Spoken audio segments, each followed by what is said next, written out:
हजारों साल पहले अर्थ पर गॉडजिला के जैसा ही एक प्रोटेक्टर हुआ करता था और उसका नाम था डेगॉन। मॉन्स्टरवर्स के लोर के हिसाब से सन 1100 में डेगॉन ही वो पहला गॉडजिला था जिसके साथ इंसानों का अच्छा रिलेशन था। पर एक दिन म्यूटो प्राइम उसे अपना शिकार बनाने के लिए आती है। म्यूटोज इस तरीके से इवॉल्व होते हैं कि वो गॉडजिला और उसके स्पीसीज के ऊपर अटैक कर सके, उन्हें मार सके, अपने पैरासाइट्स एक्स को उनके अंदर डाल सके। और एक दिन कुछ ऐसा ही होता है। एक बहुत ही डिस्ट्रक्टिव बैटल के बाद वो प्राइम म्यूटो अपने एग्स को डेगॉन के अंदर छोड़ती हैं। फिर वो एग्स पैरासाइट्स की तरह डेगॉन के पावर्स को एब्सॉर्ब करते हैं, जिससे कमजोर होकर डेगॉन मारा जाता है। पर तब क्या होता जब वो डेगॉन आज भी जिंदा होता? उसका प्रेजेंस मॉन्स्टरवर्स की कहानियों को कैसे बदलता और कैसा होता ये नया मॉन्स्टरवर्स? मेरा नाम है राजा, आप देख रहे हैं थिंक नर्डी और ये है व्हाट इफ एपिसोड 11, जहाँ पर हम लोग डेगॉन के प्रेजेंस में मॉन्स्टरवर्स के एंटायर स्टोरी को रीराइट करने वाले हैं। अगर आपको मॉन्स्टरवर्स पसंद है तो वीडियो को लाइक और चैनल को सब्सक्राइब कर देना, क्योंकि यहाँ पर मॉन्स्टर्स और उनकी कहानियां आते रहते हैं। एक टाइम ऐसा भी था जब गॉडजिला और डेगॉन एक साथ एक्सिस्ट करते थे, और जैसे कि ये दोनों ही सेम अल्फा टाइटन की स्पीसीज से आते हैं, तो अगर आज के डेट में ये दोनों ही जिंदा होते तो इनका रिलेशन कैसा होता? वैसे इसका आंसर मिलता है गॉडजिला आफ्टरशॉक में, जहाँ पर हम लोगों को दिखाया जाता है म्यूटो प्राइम और डेगॉन का वो एंशिएंट बैटल। और इस फाइट में गॉडजिला का कोई इन्वॉल्वमेंट नहीं था। प्रोबेबली गॉडजिला यहाँ से बहुत दूर था, या फिर उसे इस बैटल के बारे में कुछ भी पता नहीं था, या फिर ऐसा भी हो सकता है कि इन दोनों का टेरिटरीज अलग हुआ करता था। ये दोनों ही इस प्लैनेट के अलग ओशियंस और रीजन को कंट्रोल करते थे। उस ग्रेट टाइटन वॉर में ये दोनों एक साथ तो लड़े थे, पर फिर भी इस स्पीसीज के मेंबर्स एक दूसरे से अलग रहना ही ज्यादा पसंद करते थे। अभी इसके पीछे बहुत सारे रीजंस हो सकते हैं, पर मेरे ख्याल से इसका मेन रीजन था डोमिनेंस। इन अल्फा प्रेडेटर्स को डोमिनेंस तो चाहिए था, पर उस डोमिनेंस को ये अपने स्पीसीज से दूर रखा करते थे। मतलब उस एंशिएंट टाइम में इस स्पीशीज के हर एक गॉडजिला को ये पता था कि उनके घर में जन्म लेने वाला हर एक टाइटन एक अल्फा है, और इसी रीजन से ना ही वो एक दूसरे से लड़ते थे और ना ही एक दूसरे की बैटल में इंटरफेयर करते थे। डेगॉन और म्यूटो प्राइम के उस बैटल के बाद डेगॉन कई सालों तक इन्फेक्टेड होकर जिंदा रहता है, और कहानी के हिसाब से गॉडजिला को ना ही इन सब चीजों के बारे में कुछ पता था और ना ही उसे परवाह था। मतलब गॉडजिला के साथ उसका रिलेशन इतना भी अच्छा नहीं था, ना ही ये दोनों क्लोज थे और ना ही इनमें भाई के जैसा रिलेशन था। तो अगर आज के डेट में डेगॉन जिंदा होता तो इनका रिलेशन भी वैसा ही चलता। टेरिटरीज के लिए शायद ये कभी न कभी लड़ते, पर वो बैटल मॉन्स्टरवर्स के बैटल्स के जैसा उतना मैसिव नहीं होता। अभी असली कहानी को शुरू करते हैं। अगर इस व्हाट इफ सिनेरियो में डेगॉन जिंदा है तो मतलब डेगॉन और म्यूटो के उस वॉर में म्यूटो मारी जाती है। एक इंसिडेंट जो मॉन्स्टरवर्स की स्टोरी लाइन को पूरी तरीके से बदल कर रख देता है, जैसे कि 2014 की गॉडजिला मूवी का पूरा इवेंट बदल जाएगा। गॉडजिला अब तक मॉडर्न वर्ल्ड से दूर रहेगा। आम लोगों के लिए ये मॉन्स्टर्स बस फिक्शनल कैरेक्टर्स बनकर रहेंगे, और ब्रायन का पूरा फैमिली अब तक जिंदा होगा। म्यूटो पहले ही डेगॉन के हाथों मर चुकी है, मतलब उसके एक्स का कोई एग्जिस्टेंस ही नहीं होगा, और इस वजह से गॉडजिला भी मेन लैंड पर नहीं आएगा। पर मोनार्क ऑर्गेनाइजेशन एग्जिस्ट करेगा। रिसर्चर्स को गॉडजिला और इन मॉन्स्टर्स के एग्जिस्टेंस के बारे में सब कुछ पता होगा। कुछ लोग इन मॉन्स्टर्स के एग्जिस्टेंस को एक्सेप्ट कर लेंगे, जैसे कि डॉक्टर ब्रायन, डॉक्टर सैरिसावा। वहीं कुछ लोग इन टाइटन्स के एग्जिस्टेंस को सबके सामने लाने की कोशिश करेंगे, ताकि अर्थ पर केओस का माहौल क्रिएट हो सके और उन लोगों का मोटिव फुलफिल हो सके, जैसे कि डॉक्टर एलन जोना, या फिर वो अपने मल्टी बिलियनियर बिजनेसेस को सेटअप कर सके, जैसे कि सिमंस। दूसरी तरफ कॉन्ग के अराउंड जो स्टोरीज चल रहे होंगे, शुरुआती दिनों में उनमें ज्यादा चेंजेस तो नहीं होंगे। कॉन्ग स्कल आइलैंड का स्टोरी सेकेंड वर्ल्ड वॉर की बात का है, और इस फिल्म में दिखाया गया जॉन गुडमैन मोनार्क का एक फाउंडर मेंबर भी है। मोनार्क के एक रिपोर्ट के अकॉर्डिंग सेकेंड वर्ल्ड वॉर के टाइम पर गॉडजिला कई सारे न्यूक्लियर सबमरीन्स को डिस्ट्रॉय कर देता है, ताकि वो न्यूक से रेडिएशंस को एब्सॉर्ब कर सके। पर इस व्हाट इफ सिनेरियो में डेगॉन भी अपना भूख मिटाने के लिए उन न्यूक्लियर शिप्स को डिस्ट्रॉय करता है। ये दोनों कई बार सरफेस पर आते हैं, मिलिट्री बेसिस को डिस्ट्रॉय करते हैं, ताकि उन्हें वो रेडिएशन मिल सके। इस दौरान 1946 में मोनार्क का क्रिएशन होता है, ताकि वो इन मॉन्स्टर्स को स्टडी कर सके। इस इंसिडेंट के बाद आता है गॉडजिला आफ्टरशॉक का नॉवेलाइजेशन, एक ग्राफिक नॉवेल जहाँ पर गॉडजिला और म्यूटो प्राइम लड़ते हैं, लेकिन इस बार गॉडजिला को मदद करता है डेगॉन, और इन दोनों के कंबाइन अटैक से वो म्यूटो प्राइम खत्म हो जाता है। इस कहानी के बाद शुरू होता है Godzilla king of the monster का इवेंट, और इस मॉन्स्टरवर्स का स्टोरी यहाँ से इंटरेस्टिंग होना शुरू होता है। इस कहानी का प्लॉट भी ऑलमोस्ट सेम रहता है। मोनार्क,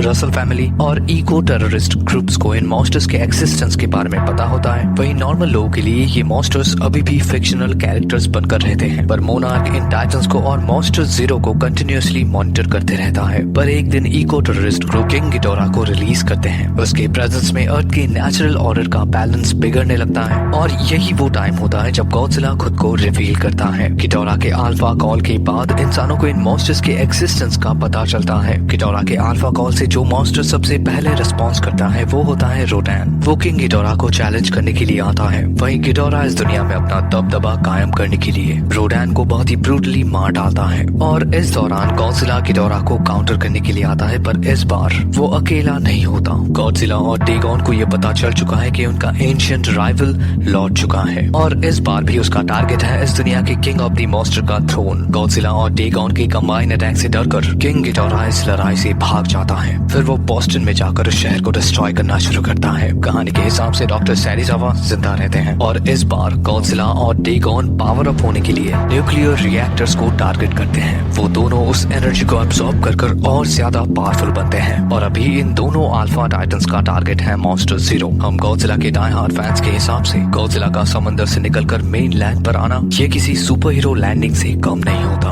और इस बार तो दो गॉडजिला समंदर से निकलते हैं। गिडोरा एक गॉडजिला को टेक डाउन कर सकता है, पर जब दो गॉडजिलास उसके ऊपर एक साथ अटैक करते हैं तब ये थ्री हेडेड डेविल भी डर जाता है और इस बैटल के दौरान गॉडजिला का साथ देने के लिए आते हैं the queen of the monster Mothra. इस जाइगैंटिक मॉन्स्टर बैटल को देखकर पूरी दुनिया शॉक में चली जाती है। इन मॉन्स्टर्स के रैम्पेज को देखकर मिलिट्री भी एक्शन में आ जाते हैं, पर उनके लिए ये डिसाइड करना मुश्किल हो जाता है कि कौन अच्छा है और कौन बुरा, तो वो इन सब के ऊपर अटैक करना शुरू करते हैं। तीनों गार्जियन मिलकर जब किंग गिडोरा को फाड़ कर रख देते हैं तब इंसानों को समझ आ जाता है कि क्या चीज है गॉडजिला। इस बार इस बैटल के आखिर में डेगॉन और गॉडजिला दोनों ही किंग ऑफ द मॉन्स्टर के थ्रोन को अर्न करते हैं। सभी टाइटन्स अपने हाइबरनेशन में चले जाते हैं। वहीं गॉडजिला और डेगॉन सरफेस वर्ल्ड के सभी अग्रेसिव टाइटन्स को टेक डाउन करना शुरू करते हैं। इसके बाद शुरू होता है गॉडजिला वर्सेस कॉन्ग का इवेंट। एपेक्स ऑर्गेनाइजेशन और मोनार्क एक साथ मिलकर हॉलो अर्थ को डिस्कवर करते हैं। फिर उनका मोटिव होता है कॉन्ग को डिस्ट्रॉयड स्कल आइलैंड से हॉलो अर्थ पर लाना, पर इस बार गॉडजिला और डेगॉन कॉन्ग के ऊपर अटैक नहीं करते हैं क्योंकि ओरिजिनली मॉन्स्टर्स का गॉडजिला दुनिया के सभी टाइटन्स को सेंस कर सकता है और उसे ये पावर्स मोथरा के डेड बॉडी सेल्स से मिले थे। पर इस व्हाट इफ सिनेरियो में मोथरा अभी भी जिंदा है। इस कहानी में गॉडजिला कॉन्ग को सेंस नहीं कर पाता और कॉन्ग हॉलो अर्थ पर सही सलामत पहुंच जाता है। एपेक्स को हॉलो अर्थ की उस ब्लू न्यूक्लियर एनर्जी को एक्सट्रैक्ट करने के लिए बहुत सारा टाइम मिल जाता है। वो न्यूरोलिंक टेक्नोलॉजी की मदद से एक बहुत ही पावरफुल मेगा गॉडजिला को क्रिएट करते हैं ताकि अगर गॉडजिला या फिर डेगॉन कभी कंट्रोल से बाहर चले जाते हैं या फिर ह्यूमन पॉपुलेटेड एरियाज में घुसकर तबाही मचाने लगते हैं तब उन्हें कंट्रोल में लाने के लिए इंसानों को कुछ तो चाहिए होगा। ह्यूमंस हॉलो अर्थ की उस ब्लू न्यूक्लियर एनर्जी को एक्सट्रैक्ट करके कई सारे एडवांस टेक को क्रिएट करते हैं। हॉलो अर्थ पर ट्रैवल करने के लिए और इन टाइटन से लड़ने के लिए वो बहुत ही पावरफुल ही व्हीकल्स को डेवलप करते हैं। इनकी मदद से ह्यूमंस हॉलो अर्थ के उस सबटरेनियन रेल्म को भी डिस्कवर करते हैं और उन्हें स्कार और शीमो का भी पता चल जाता है। स्कार के मिनियंस को उन हीव्स का पीछा करते हुए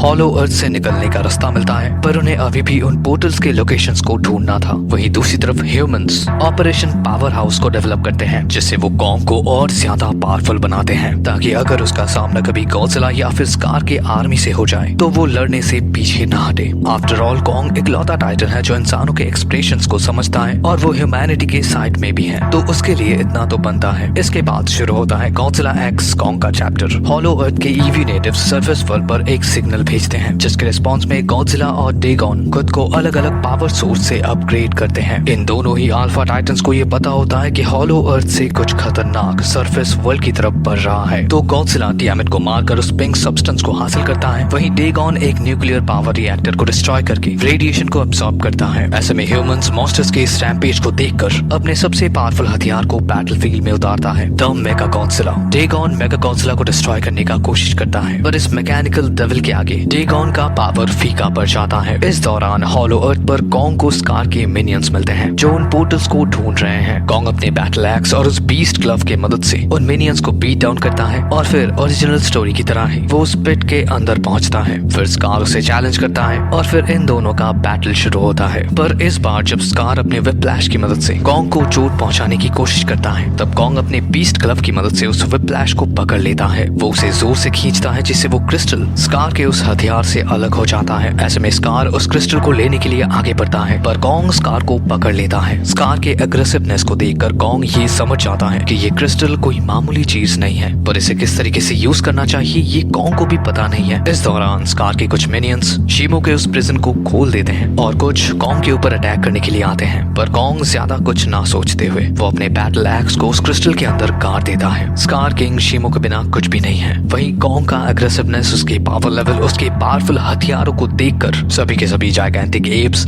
उसके सामने झुक जाते हैं। वहीं स्कार किंग अपने कुछ मिनियंस को लेकर यहाँ से चला जाता है। हॉलो अर्थ पर कॉन्ग नया किंग बनता है। शीमो और इन एप क्लैंस को वो रिलीज करता है और हॉलो अर्थ के ईवी नेटिव्स कॉन्ग की लीडरशिप में खुद को प्रोटेक्टेड महसूस करते हैं। वहीं सरफेस वर्ल्ड पर गॉडजिला और डेगॉन एक साथ मिलकर मेगा गॉडजिला और बाकी के इविल टाइटन से इस दुनिया को प्रोटेक्टेड रखते हैं, पर हॉलो अर्थ का वो एनर्जी एपेक्स और कुछ ऑर्गेनाइजेशन को कभी न कभी तो करप्ट करेगा। पर सरफेस वर्ल्ड को बचाने के लिए गॉडजिला और डेगॉन हमेशा तैनात रहेंगे। तो अगर डेगॉन जिंदा रहता है, मोस्ट ऑफ इसका स्टोरी बहुत हद तक बदल जाएगा। मतलब इसका स्टोरी लाइन बहुत छोटा हो जाएगा क्योंकि इसमें डिस्ट्रॉयर नहीं होगा, शीमो और स्कार सरफेस वर्ल्ड पर नहीं आएंगे, कॉन्ग शायद गॉडजिला के साथ कभी नहीं मिलेगा और टेक्निकली इस मोस्ट ऑफ का मेन विलन होगा किंग गिडोरा। गॉडजिला और डेगॉन इस दुनिया के रूलर होंगे, पर इन दोनों का ही अलग अलग टेरिटरीज होगा जैसे इनका हमेशा से चलता आ रहा है। वहीं कॉन्ग हॉलो अर्थ पर ही रहेगा क्योंकि उसके दोस्त और उसकी फैमिली वहीं पर रहते हैं। और ऐसा ही है स्टोरी। वीडियो कैसा लगा कमेंट में जरूर बताना, और अगर कोई व्हाट इफ स्टोरी का सजेशन होगा तो वो भी बता देना। और मिलते हैं आपसे अगली वीडियो में। Till then take care and peace out.